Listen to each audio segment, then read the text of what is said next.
Hello, everyone.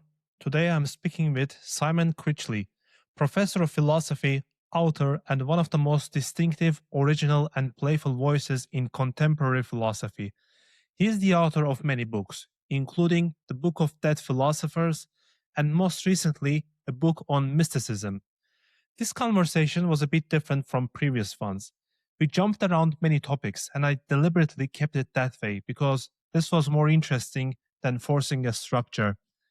We begin with his recent work on mysticism, exploring why it is an experience in its most intense form, and whether religion is really about believing that God exists. From there, we move through Nietzsche, Spinoza, humor, tragedy, and the importance of play in philosophy. We also discuss why football may be less a sport than a modern religious experience, complete with God's rituals, collective ecstasy, suffering, and the occasional miracle. If you enjoyed this discussion, please subscribe or follow on YouTube, Spotify, and Apple. Please also leave a like on YouTube or a review on Spotify, as this helps the channel reach more people. More conversations are on the way, and following the channel is the best way to get notified about them.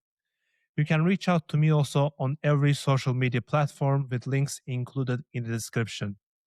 Now, here's my interview with Simon Critchley. I hope you enjoy it. So, as a philosopher in the conventional sense, your usual tools would be clarity, argument, and concepts. But what made mysticism serious enough for you to write a book about it? Well, I'm not a philosopher in the conventional sense. So that's the answer to that. I write about things that interest me, and I happen to have spent my career in philosophy departments, so I'm very well aware of how that all works. But I've always had a slightly rogue relationship to mainstream philosophy, and so mysticism. I take a certain pleasure in sort of pissing off people, and mysticism is a great topic because it's a form of abuse in a philosophy department, a philosophy seminar. If you say to someone that's mystical, you're a mystic, then that's the end of the argument. There's no comeback from that. So that just encouraged me to go deeper, I suppose. So it's kind of a rebellion against the seriousness of philosophy, secular philosophy, maybe? Oh yeah. The pseudo seriousness of secular philosophy, which is a in the English speaking world is a kind of narrowly defined guild. It's like a medieval guild, more than it's like I don't know. It's not a union. It's not a team. It's a guild, and you need to do your apprenticeship in the guild with a master. And so it's in that context, I've always been. There are great virtues to the study of philosophy and writing clearly and simply and all of that, but I've always gone my own way, I suppose. What do you think led to that seriousness? And what are we missing by being that serious? What we're missing in that seriousness is play, and the actually writing something about that's related to play at the moment, and I'm very influenced by the great Dutch historian Johan Huizinga and his book Homo Ludens. And the argument is basically that what defines the human being is play. Play is serious. Play is the most serious thing. So I could say a lot more about that. It's very, very important, the centrality of play to how a society functions, understands itself. And with philosophy in particular, philosophy begins with play. We have the 27 Platonic dialogues. All of them in different ways and in different degrees are playful. And Socrates was an intensely playful character. So if we judge, Plato, say, through the lens of the pseudo seriousness of the last 100 years, we fail to understand it. So understanding philosophy as this serious activity, serious discipline, I think overlooks the fact of play, and play is an essential part of what philosophy is, and that can be the play of dialogue, of conversation, of back and forth, of different rhetorical strategies, and I think that's something which is really overlooked. And I think great philosophy is playful, in my being. Yeah. I think Aristotle talks about this a lot. For example, education being the point of education being the playful leisure.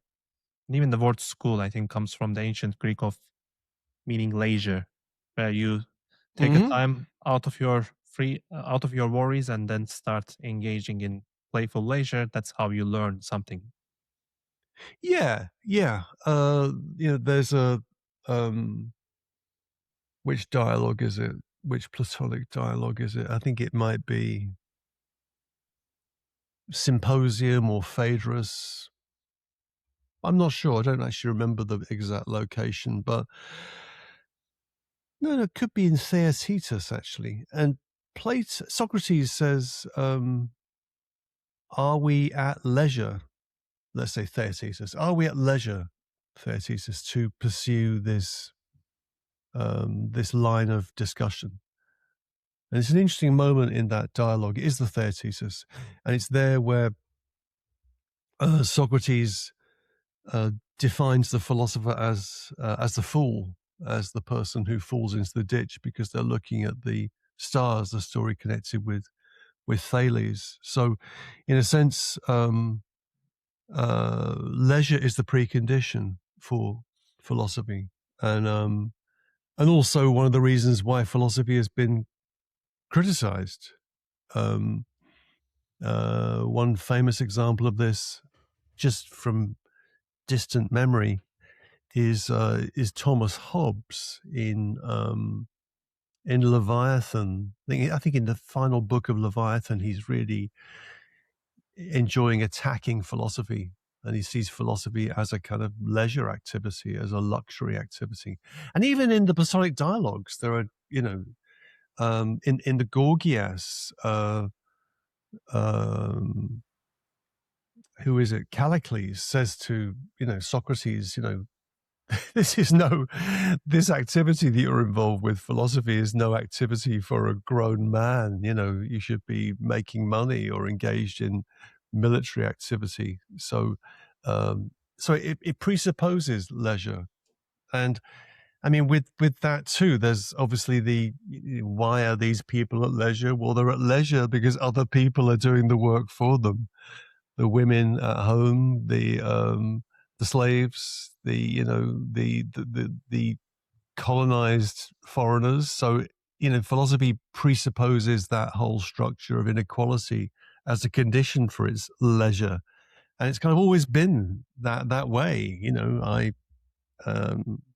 Yeah. So Aristotle, the other side of it is that with Aristotle, yeah, there might be a sense of leisure sometimes, but I think of Aristotle more as I have a singular view of Aristotle as the head, as the CEO of a privately funded research foundation, which is called the Lyceum, and which was the most well-resourced, such thing in the ancient world, because he was working for the Macedonians, right? He was working for either Alexander the Great or his followers, and he, so he had immense resources. So there's leisure, but there's also resources, and the fact that Aristotle could send teams of people across the world to investigate constitutions, go to Marseille, look at their constitution, or wherever it might be.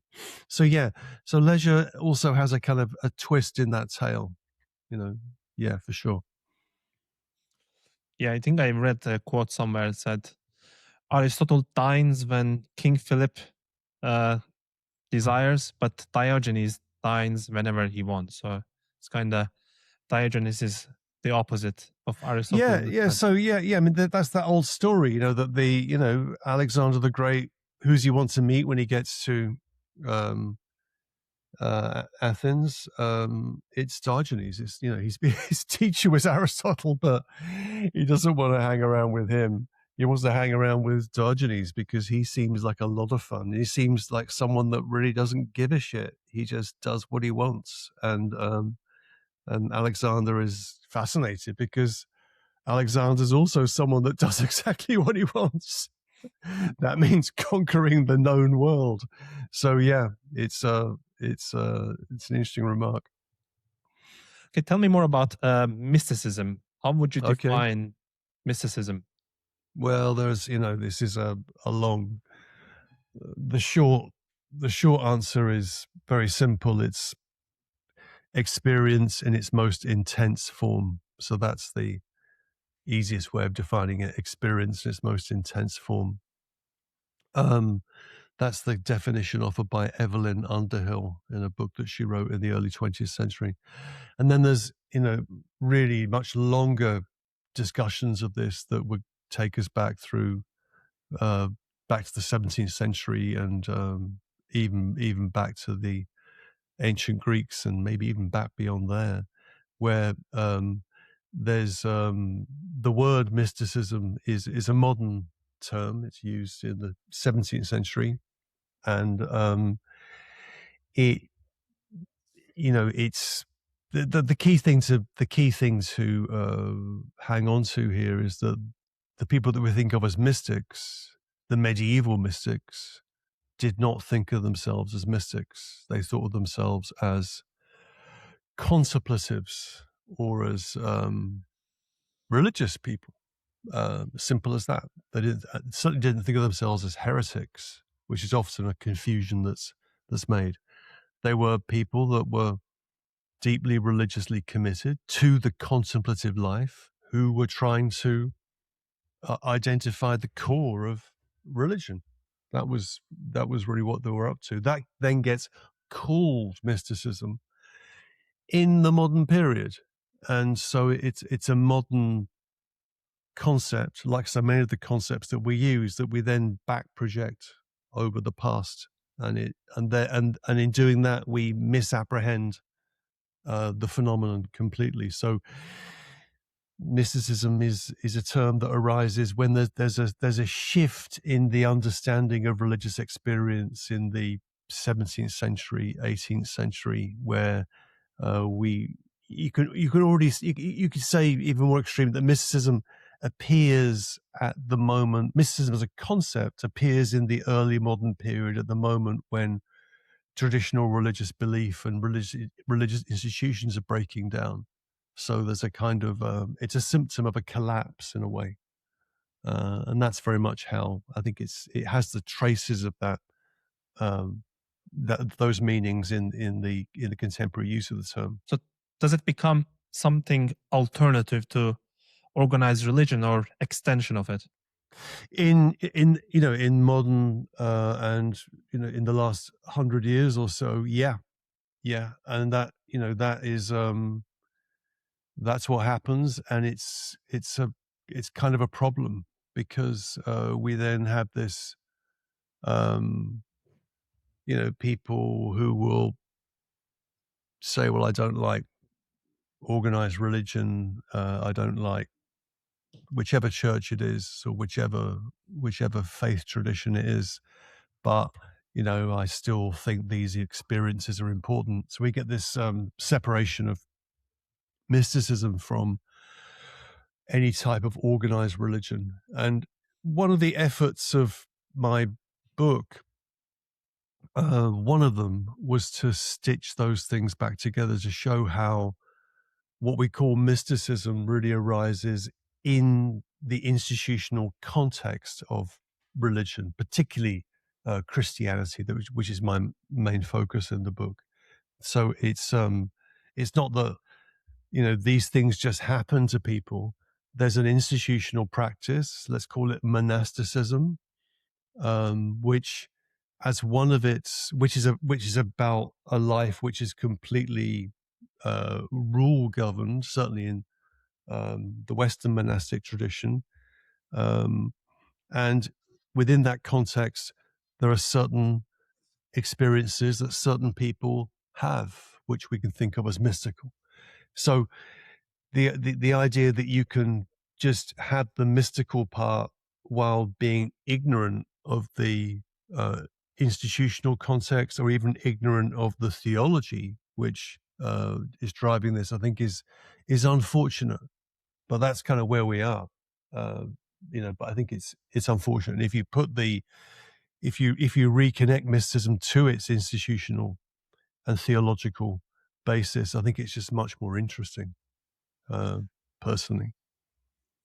What is so specific about Christian religion or Christian tradition or history that makes it more common in that for mysticism to appear in that tradition? Well, so mysticism appears in every religious tradition, right? Sufism, different traditions of Jewish mysticism. You've got the whole Hindu tradition, the ancient Hindu traditions, all of which are mystical. And then you can take that even further back into the earliest known forms of religion that we're aware of, in Neolithic cultures or Bronze Age cultures, and all the way back. For as long as there have been human beings in groups, and we think of ourselves as social creatures, so we're social creatures in groups. For as long as there have been human beings in groups, there's been something like religion, something that's sacred, and someone who has the role of mediating that experience of the sacred. So for as long as there have been human beings, there's been something like mysticism on the one hand. So that's a very general answer.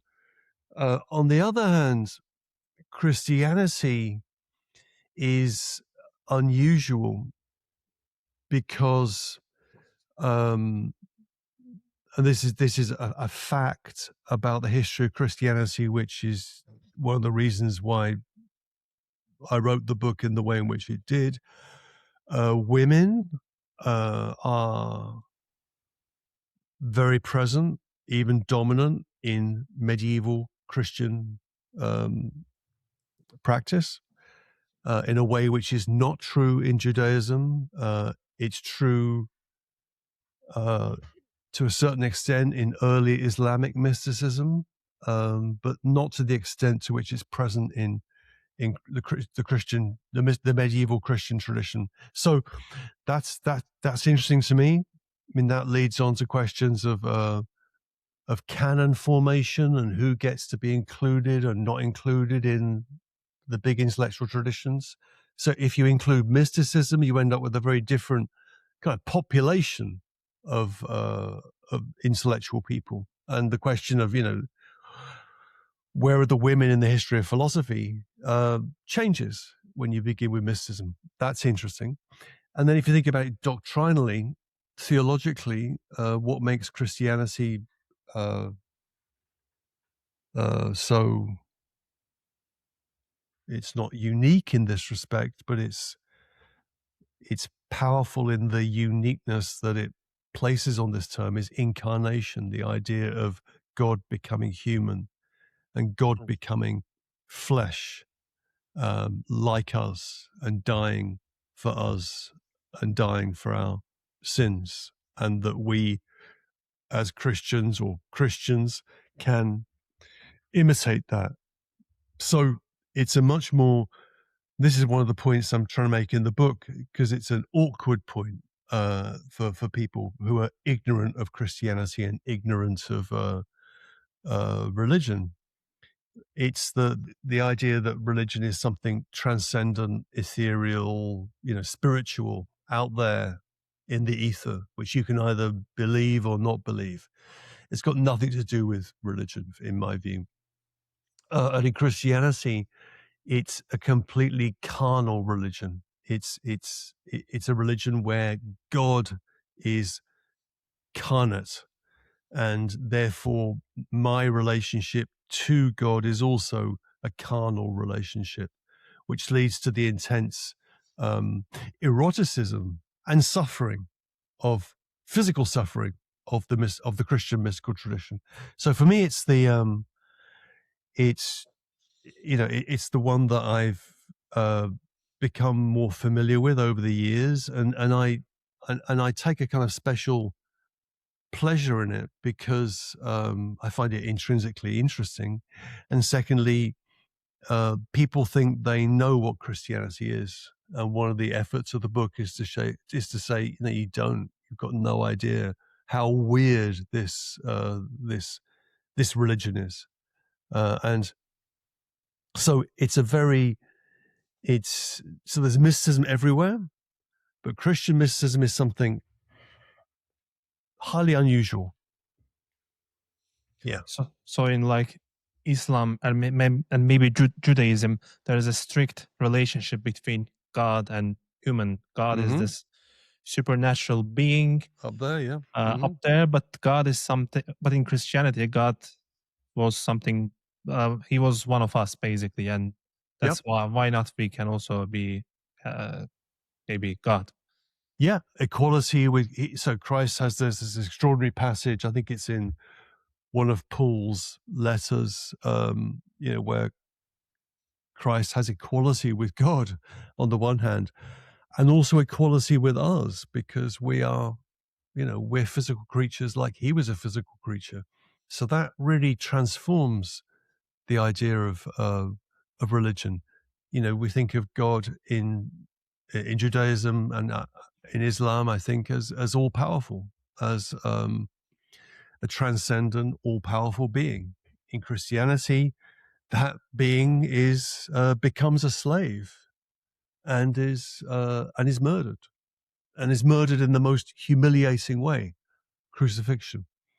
So that's a fundamental change in how we understand religion. That this all-powerful God becomes the least powerful being in the world, and is executed. So, this then leads to the idea that that in a sense that Christianity is a slave religion, you could say, a slave religion where God becomes a slave and is executed, and followers of Christ, in one of the terms that St. Paul uses to describe his relationship to Christ, or how he introduces some of his letters, is "I am Paul, slave of the Messiah." It's an extraordinary phrase, slave of the Messiah. So that then changes how we might think about something like slavery from a Christian perspective, in a sense that Christianity is proclaiming that we're all slaves or have to become slaves, and therefore those people that are put in bondage by other human beings are not Christian at all. So you can see how forms of Christianity have been mobilized and used by anti-slavery movements.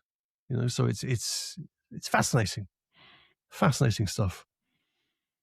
Well, every time I have a conversation, I find it hard to not mention Nietzsche. But since you mentioned that part about slave religion, it reminded me of what Nietzsche thought of Christianity as slave morality, right? It is the morality of the weak that is celebrated, but that ends up creating hypocritical world in the eyes of the Nietzsche. So it's Yeah, kind of sure. So Nietzsche's absolutely right. Christianity is a slave morality. Absolutely, it's a slave morality. A morality that was fostered amongst slaves, the Jews in Egypt, and is then continually, playing with that, using that slavery. And you say, well, what's the alternative? Well, we should become masters. We should become, heroes. We should become followers of Zarathustra. I think Nietzsche is, you can't not be interested in Nietzsche. Nietzsche is an intensely fascinating philosopher, and for me, one of the ways I got into this reading philosophy many years ago. And I think his diagnostic ability is extraordinary. I think his ability, his analytical diagnostic ability to bring things down is powerful. What he puts in its place, I find largely unconvincing. Overman, eternal recurrence of the same. Yeah, okay. I mean, and of course, Nietzsche was, as he sort of knew, he sort of knew this, that he was, his most intense relationships were with those people who were his twins, his kind of evil twins, Socrates, Christ, Paul. These were the enemies, but also, if dialectically, he was also that too.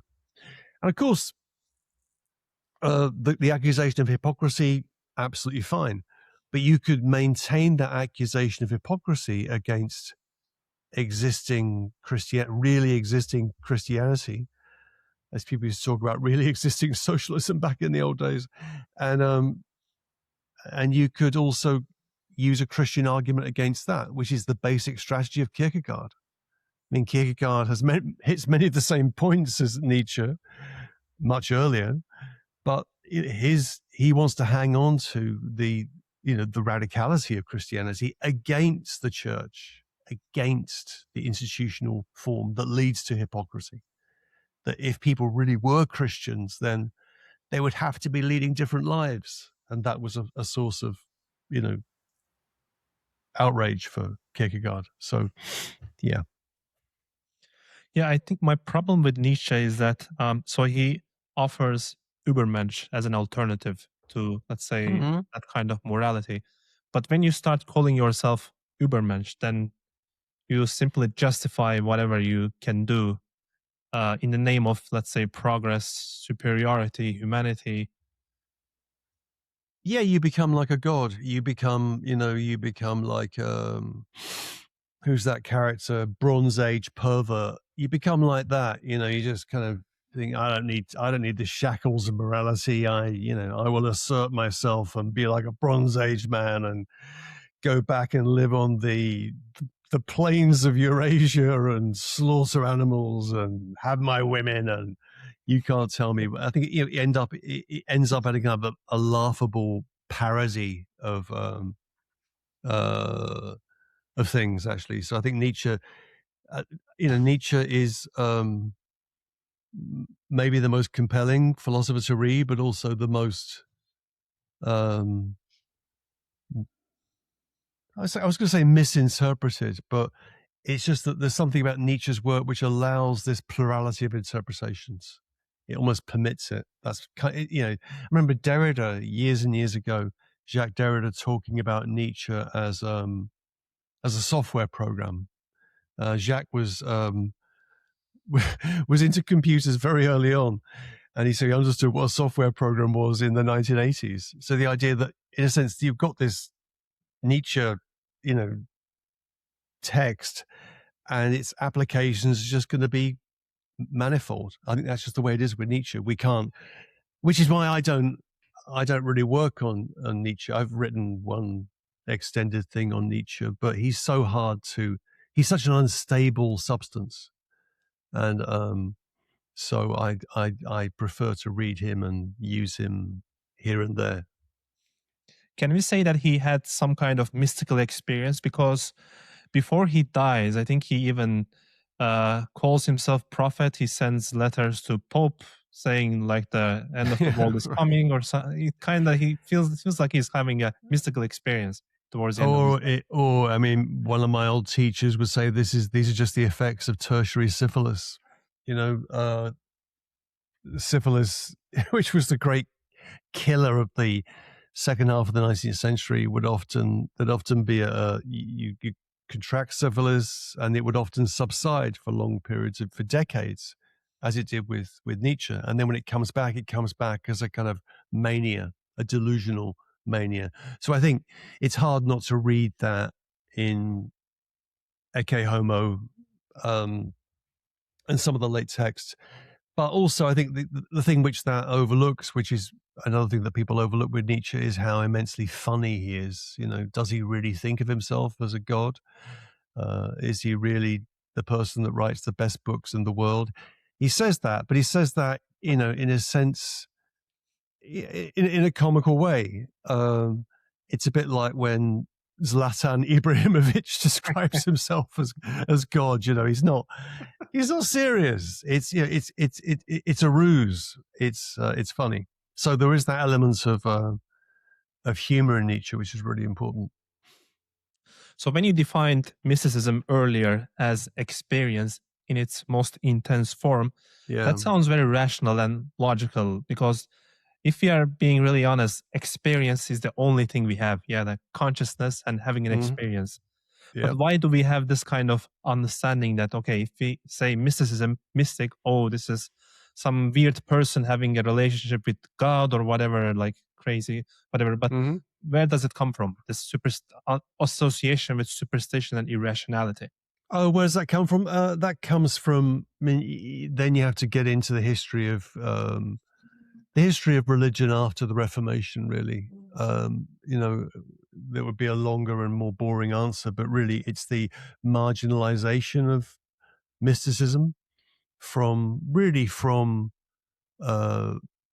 almost immediately after Luther, in the 1520s. You've got people that, so Luther wanted people to read the Bible in their own language, German. And, he did that. He translated the New Testament, and so people could read the Bible in their own tongue. This was important to him, and to have a direct relationship with God through Scripture. And for Luther, that was a way of freeing yourself from the bondage of the Catholic Church. Great.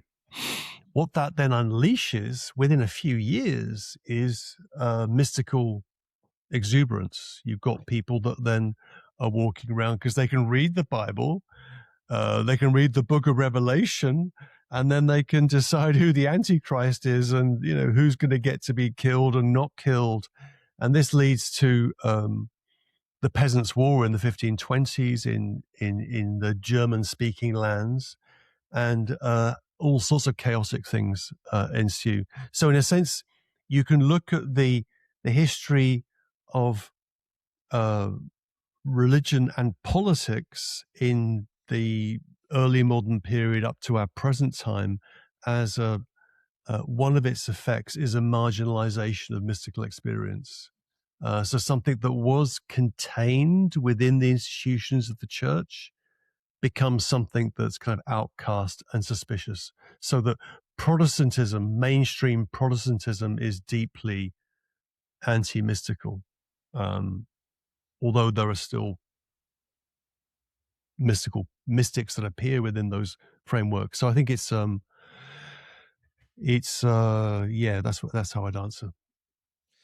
Interesting, because if we imagine, let's say, in the 21st century, Jesus-like character appears in the world, let's say, and claims to heal the sick or whatever, I don't think anyone would really take that person seriously. But at the same time, Christianity is the number one religion in the world. But no one, I think, would take that seriously if Jesus-like character appeared and claimed to have those kinds of experiences, powers. So yeah, if you read the mean, this changes in the history of Christianity.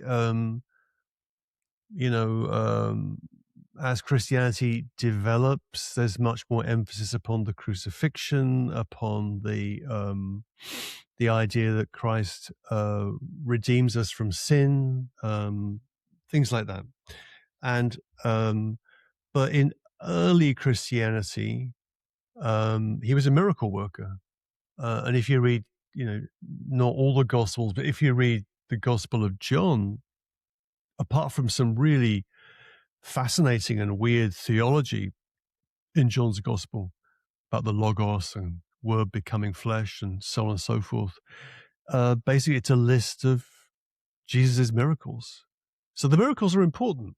And what do we think about miracle workers? I don't know. I think it's a question that we can easily rationally reject, but I think it lives on. I think the wish for a miracle is a way of trying to give form to something chaotic. It's a way of trying to, and you feel as if right now we're in the World Cup, and and sport is a wonderful example of miracle working, so that you can look at the statistic, you look at the data, who is the better team, and you can work out who the better team is and who's more likely to win, and so on and so forth. But still, within a game, the fans that are watching the game, let's say they're watching the fans of the team that are expected to lose, they believe there could be a miracle. And so what is that? It's a way of making sense and giving form to something which can't be controlled. So I think miracles are, do miracles exist or not? I think that's not the interesting question. The interesting question is why is it, given that miracles don't often appear to happen, why is it that people still believe in the miraculous? Why does it still have that grip on us? And I think it does. I mean, this can be in the form of if someone is dying from a terminal, a fatal illness, we hope for a miracle. That's not. Yeah, that might be irrational and unlikely, but we still do it. And I think it's part of what human beings do, and a big part of what human beings do, would be my view. Football. Yeah, I'm glad you already brought it up. Football. I was going to ask you about football, but towards the end. But football is kind of interesting, because you have 11 people running around the ball, but there's so much drama, tragedy, and mystical kind of experience involved. So can we consider football, or maybe even other types of sports, as a secular, mystical experience? No, for me, football is a religious phenomenon, and it's not really a sport. Sport, it's a form of play, but to call it sport is to diminish it. I think we have, people will ask each other, say here in the US, do you like sports? Which means, do you like things that aren't important? Do you like, do you like the color blue, the color red, whatever? Do you like the sport? For me, football isn't sport. It's a form of play, which is, whose core elements are really essentially religious. And it's maybe, no, I don't think maybe, I think it is the last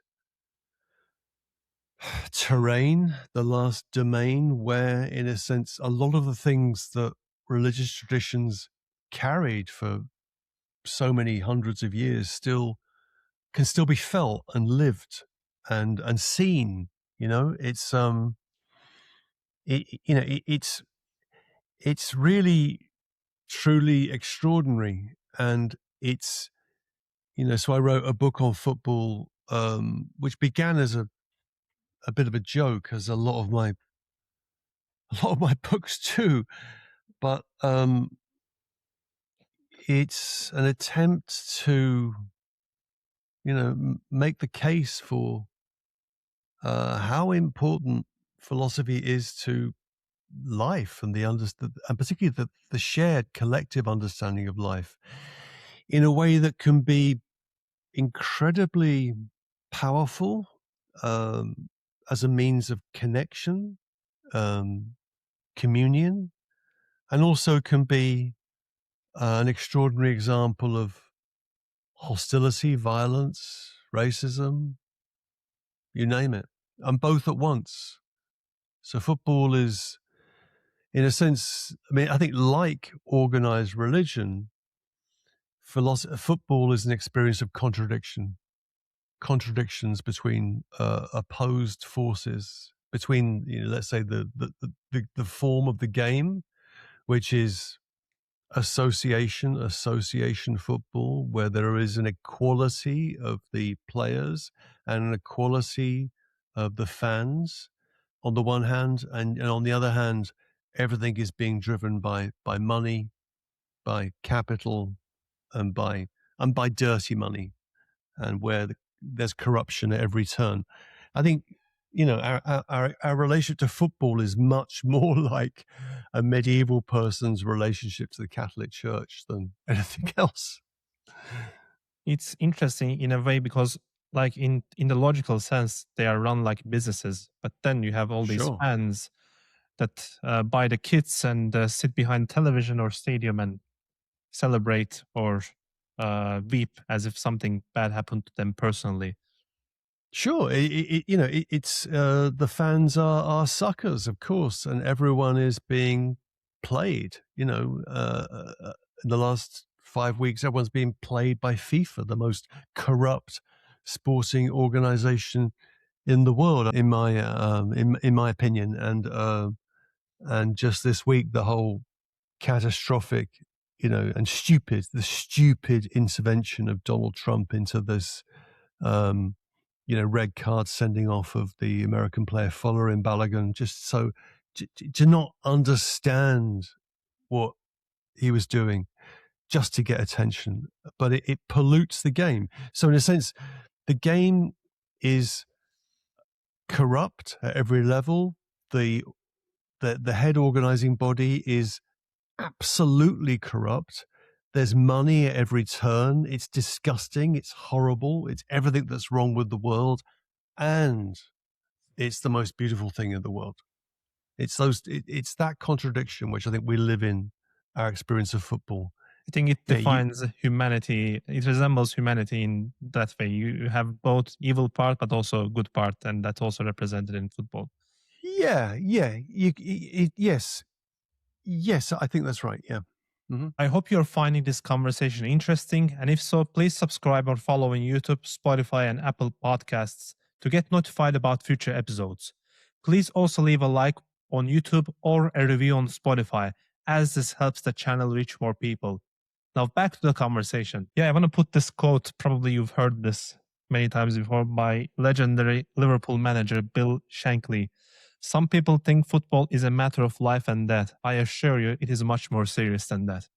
Yep, absolutely right. Bill Shankly, manager of Liverpool Football Club from the late 50s to 1974, my boyhood hero.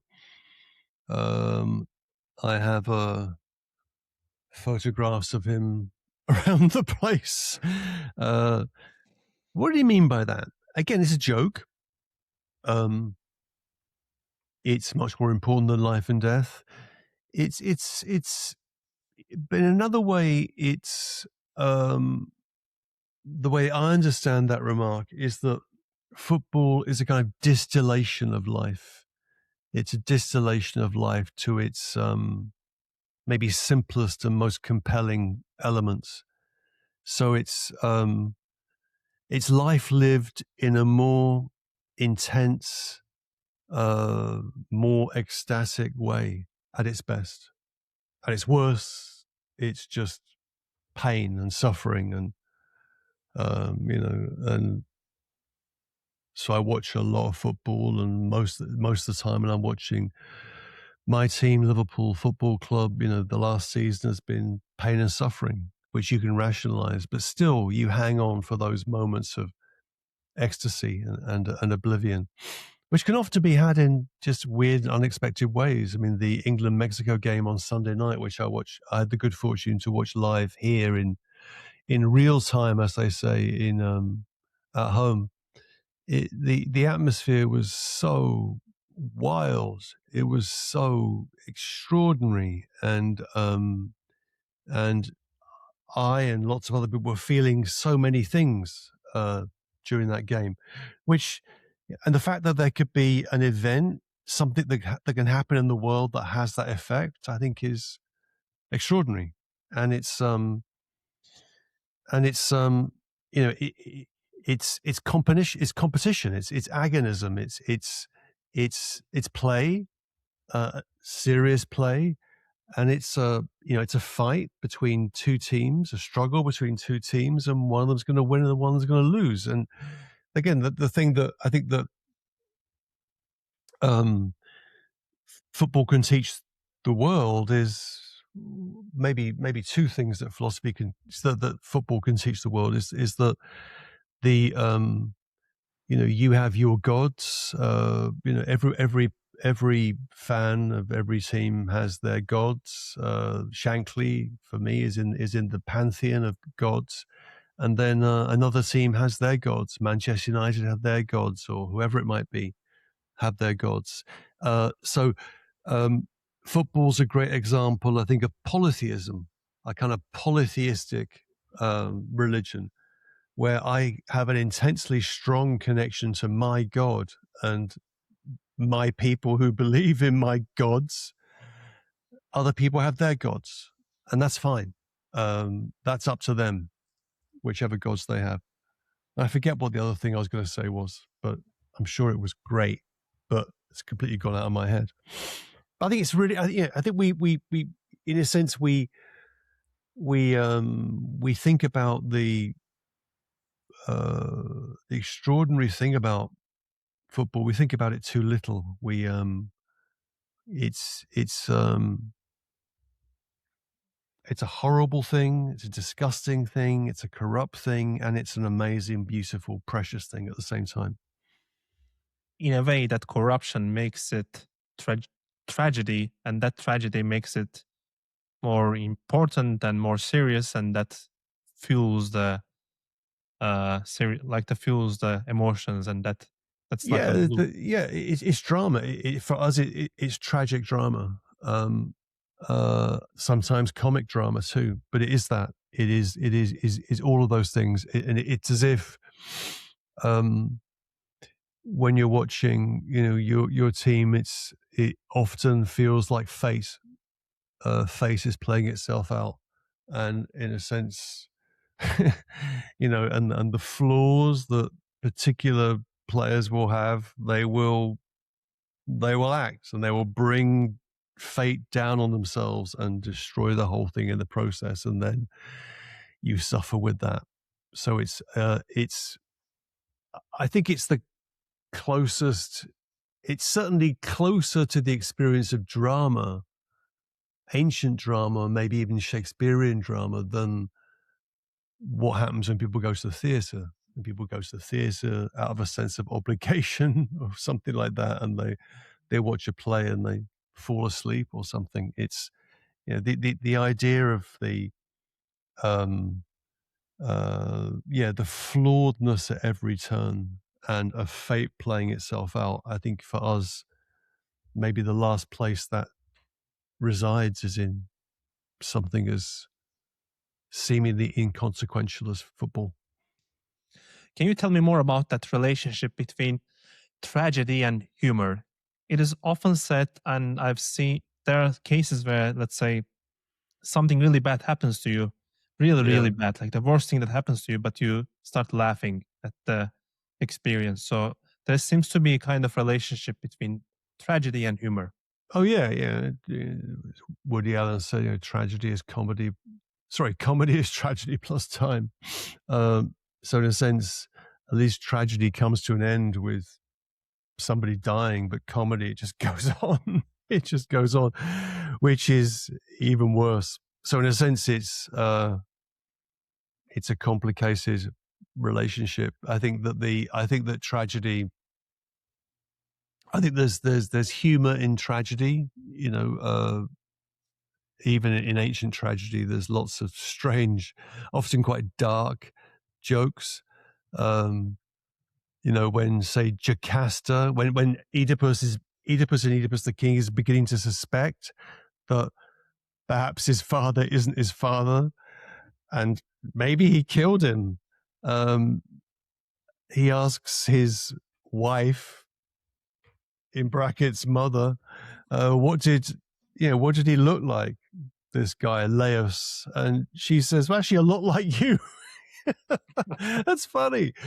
And then she, so tragedy and humor, and again in modern tragedy and Shakespearean tragedy, that becomes much more complicated. I think look at a play like Hamlet, which is maybe the greatest tragedy, but it's completely comic. It's full of puns and jokes, and so the two things go together. So I think that say with tragedy and comedy both stare at the same phenomenon of life from different angles. And whether we laugh or whether we cry, I don't really know. I don't think we have to do either. I think that the audience for ancient tragedy and ancient comedy was, they knew these stories. They were watching them in a much more impassive, disinterested way than we like to think. We think of tragedy as arousing strong emotions. I think we see strong emotions on the stage and we look at them quietly and, maybe quietly say to ourselves, thank God that's not me. But we let it play out. So there's a kind of rationality to tragedy and to comedy, which I think is important. My great heroes, the Marx Brothers, one of my great heroes, when there's a story from Groucho Marx's autobiography when he's talking about, they had a read through of a script. They stopped writing their own material by this point in the 1940s, and they found this great writer. I've forgotten his name, very famous. He wrote A Night at the Opera and other movies. And he read through the whole thing on his own. He was asked to do that by the brothers. And they sat there for an hour and a half with their friends and, business managers or whatever. And nobody said a word. Nobody laughed or anything. And the writer thought this was a disaster, And then they said afterwards, yeah, great, we can use that. That was funny. So in a sense that real humor often doesn't invite laughter or strong emotion. It invites something colder and more more rational in a way. Yeah, that makes sense. Can you excuse me for a moment? I'm just going to use the bathroom and then I'll be right back. Okay, I'm back. Yep. You've written also a lot about death. Right. Yep. Let me put this quote to you. A funny topic. To philosophize is to learn how to die, commonly attributed to Cicero.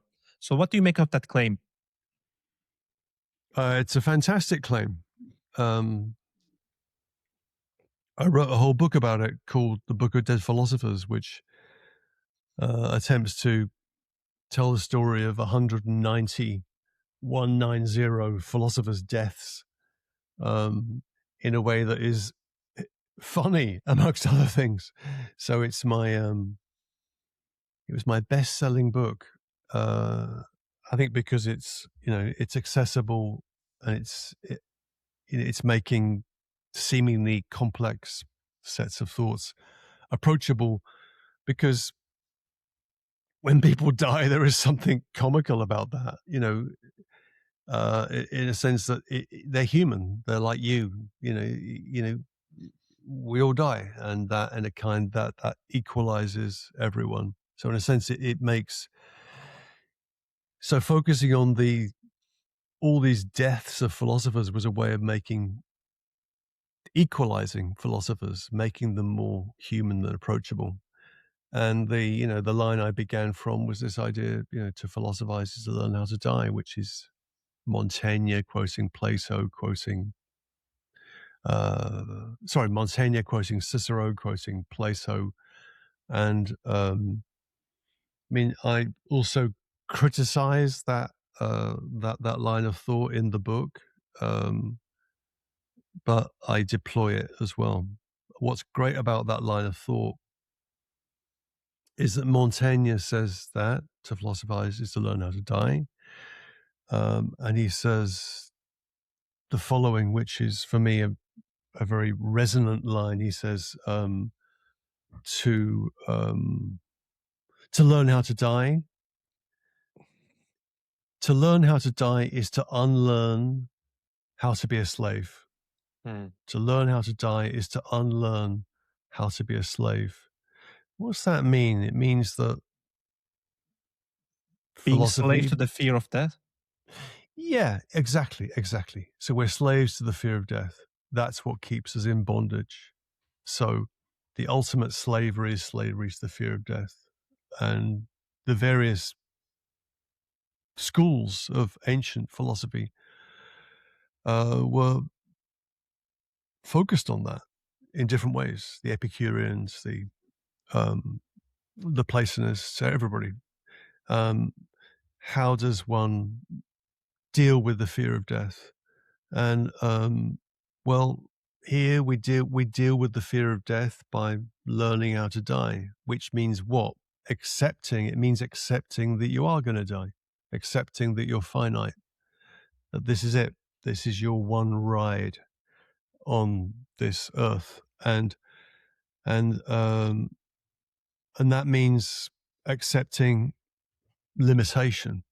This is something that's been very important for me over the years in the work that I've done, that we have different philosophical attempts or ideological attempts, or now with longevity people, AI people, whatever, people that are going to colonize Mars. All this is an attempt to refuse the limitation of the human condition. And I think what makes the human condition is that it's limited.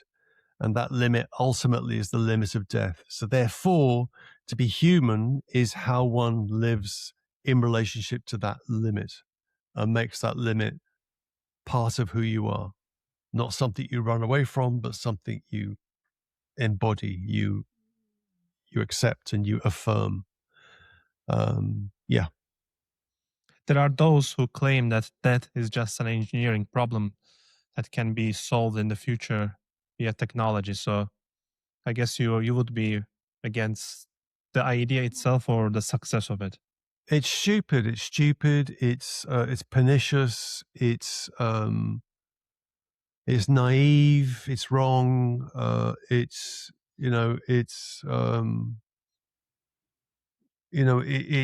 fraudulent.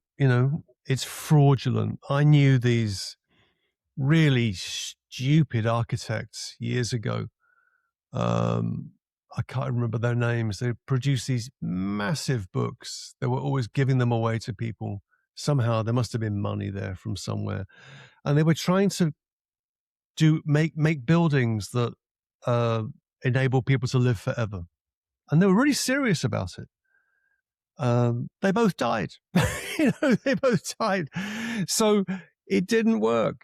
I'm sure they can find some way of saying, well, it did work. Ultimately, the buildings live on. Okay. But I think the way in which, in particular, the longevity movement and the clinging to life,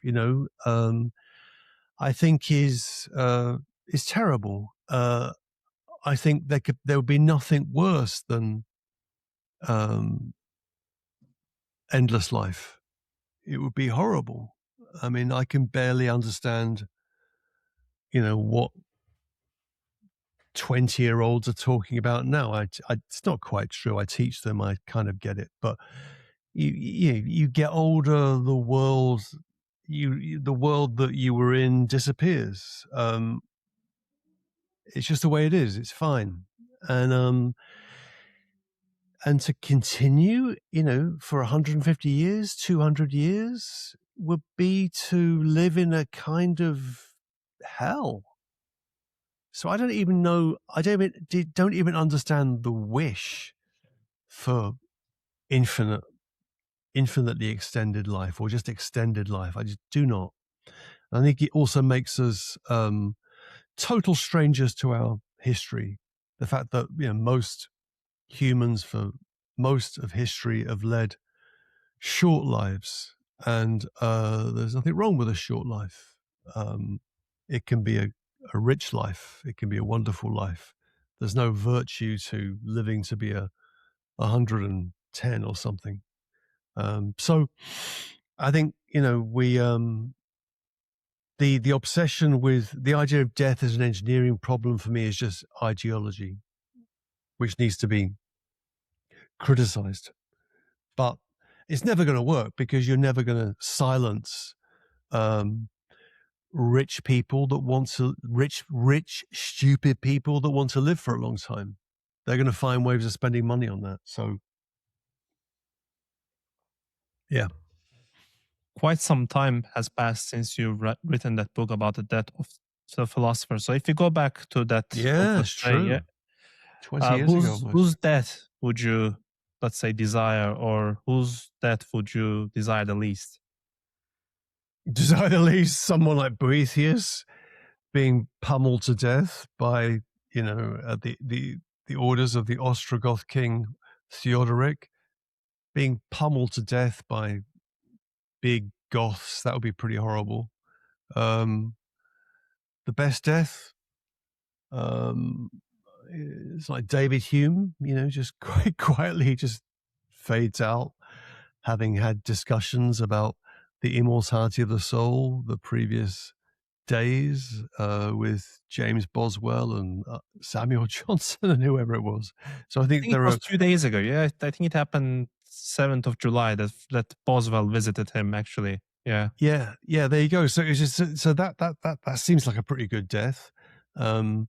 So that would be nice. And obviously, I wrote that book when I was in my 40s, and now I'm in my 60s. So I suppose it looks a bit different, but I haven't I haven't changed my opinions that much. What I learned from that book is how I react to success. In a sense, that book did really well, and I was then asked to do another book like that book, because that's what you're meant to do: repeat the thing that succeeds. And I didn't. I wrote a long book on politics and religion for 4 years and went off in a totally different direction.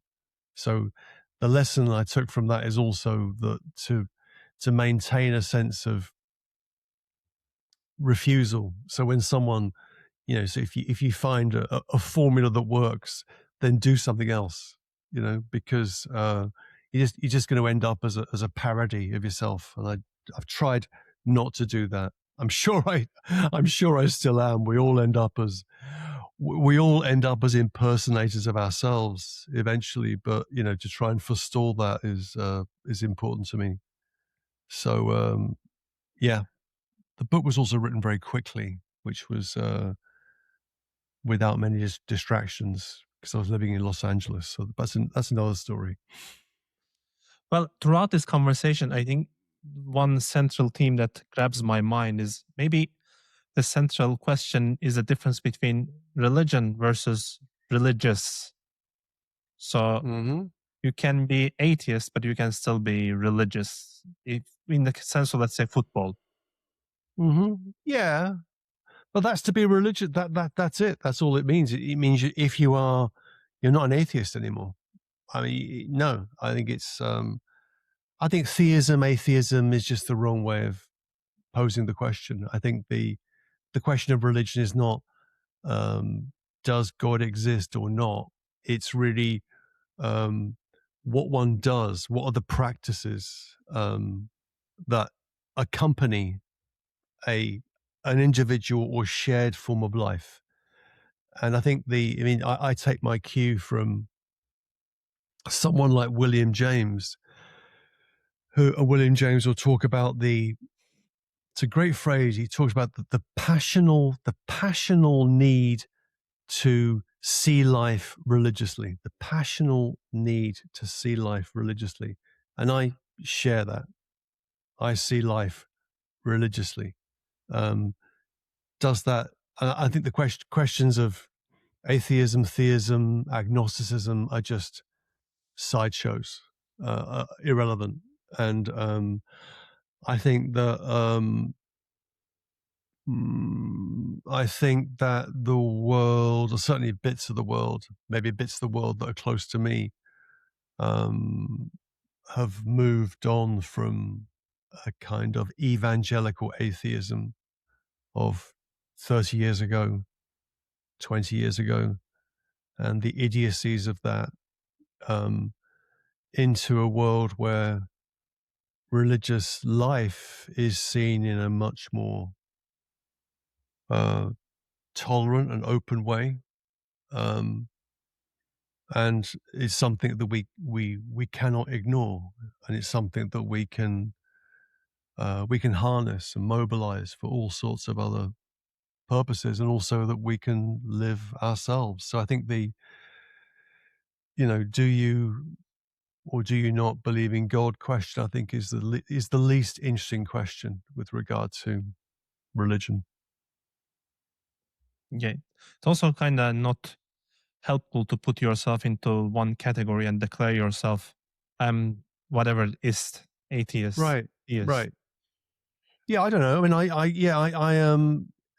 I think that the history of philosophy is a history of seductions. This is the way in which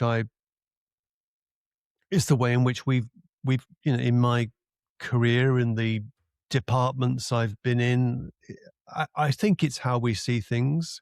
We teach the history of philosophy not as a series of mistakes, but as a series of seductions, which you have to allow yourself to be taken by, seduced by, and for those seductions to be contradictory. So you can teach someone Spinoza and they can become a Spinozist. Then you can teach someone, Descartes, and they can become a Cartesian. You can't be both. That's the important thing. Learning to live with a set of, contradictory, deep metaphysical explanations, I think is why the history of philosophy is so important.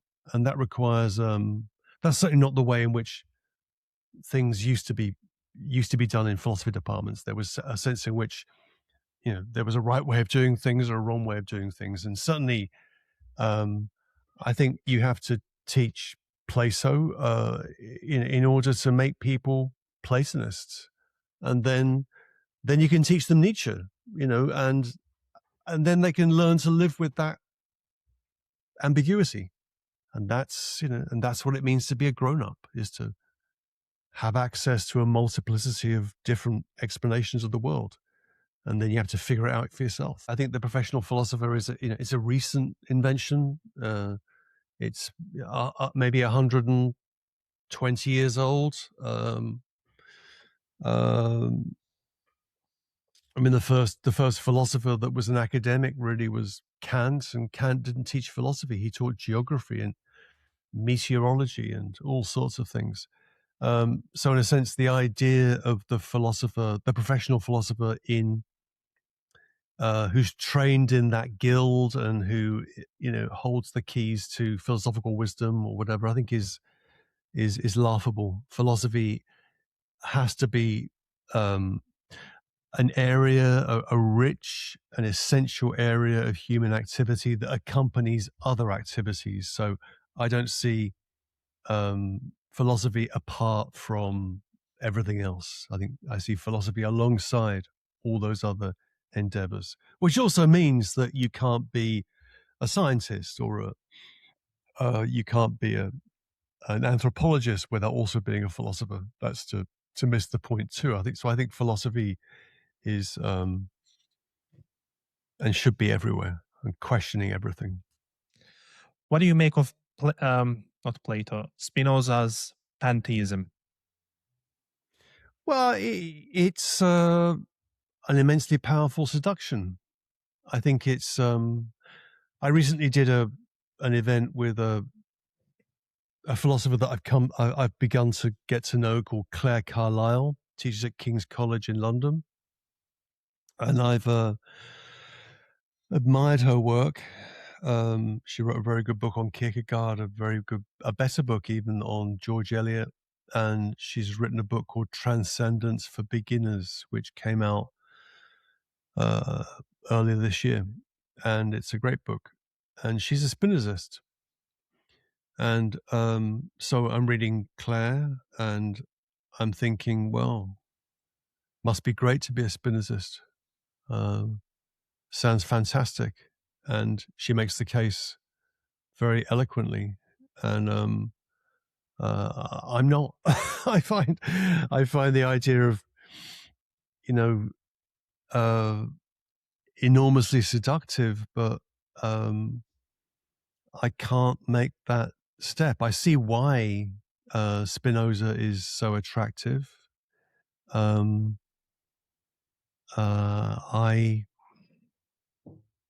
drawn to other ways of conceiving things at the same time. So I think it's it's not a very good answer to that question. So I think, I think that with Spinoza, I guess pantheism catches it.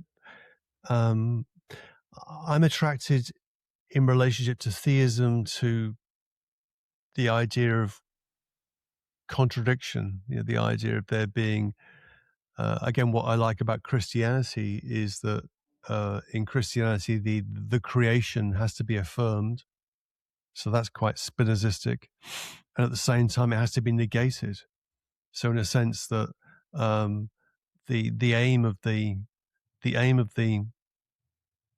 Christian is to affirm and negate at the same time. There's a kind of performative ambiguity in Christianity, which I find more interesting than the idea that God is in all things everywhere.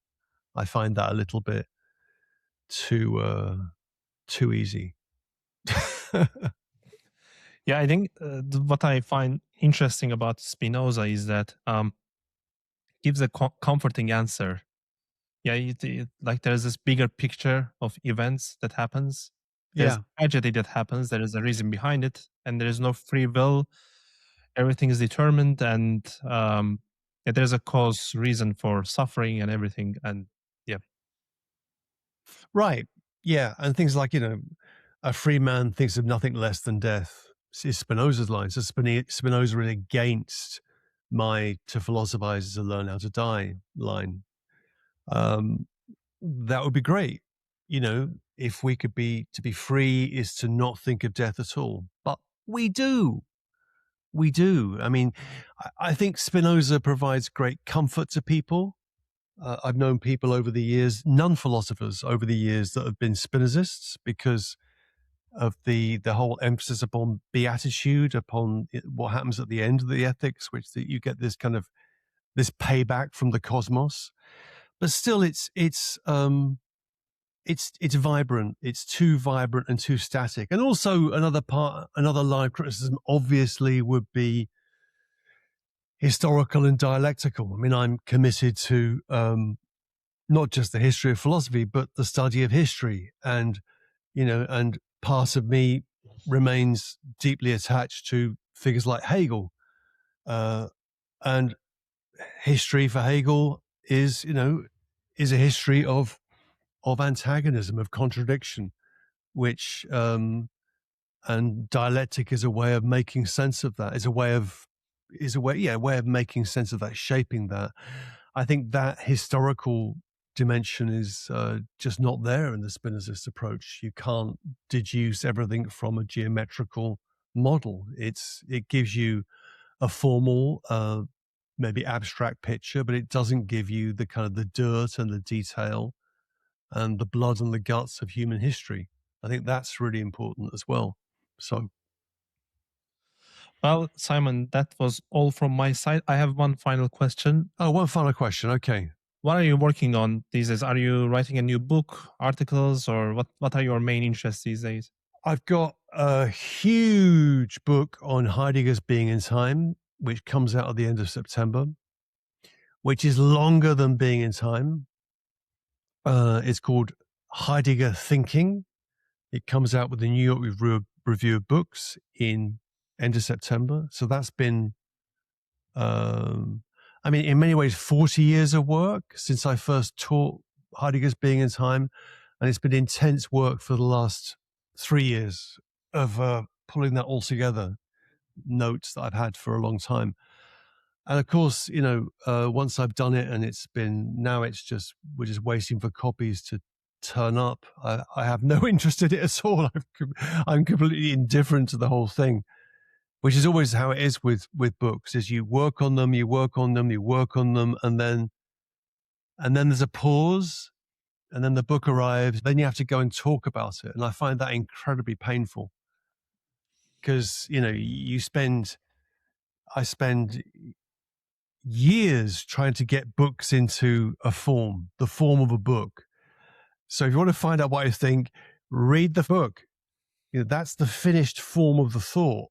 And once it's got to the form of the book, it's left me, it's gone. I'm onto something else. Right now, I'm thinking about 3 things.